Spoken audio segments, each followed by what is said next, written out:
кітап оқу. Орта есеппен алғанда адам минутына 200-250 сөз, яғни 2 бет оқып шығады екен. Ал әлемдегі адамдардың 5% өте баяу оқитындықтан, олар минутына 120-220 сөзді ғана оқып үлгереді. Бір қызығы, асықпай оқу барысында адам кітапта жазылған дүниенің 60%-ын ғана қабылдай алады екен. Жылдам оқығанда керісінше, туындының 80%-ын түсінуге мүмкіндік туады. Жылдамдыққа сай ақпарат тез қабылданып, тез сіңетін көрінеді. Зерттеушілер жылдам оқығаннан гөрі асықпай оқығанда көздің тез талатынын анықтапты.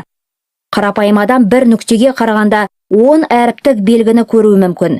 Яғни көзінің көру аумағы бір мезетте 1-2 сөзді қамти алады.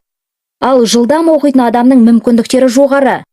Ол бір зер салғанда 200-500 белгіні, яғни 33-83 сөзді бір-ақ көре алады екен. Тарихта жылдам оқу қасиетімен есте қалған талай мықты тұлғалар бар.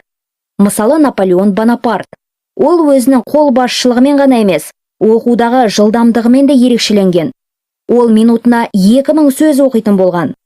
Ал француздың атақты жазушысы Анура де Бальзактың 200 беттен тұратын романды жарты сағатта оқып тастайтын қабілеті болған деседі. Ал Максим Горький болса, минутына 4000 сөз оқи алған.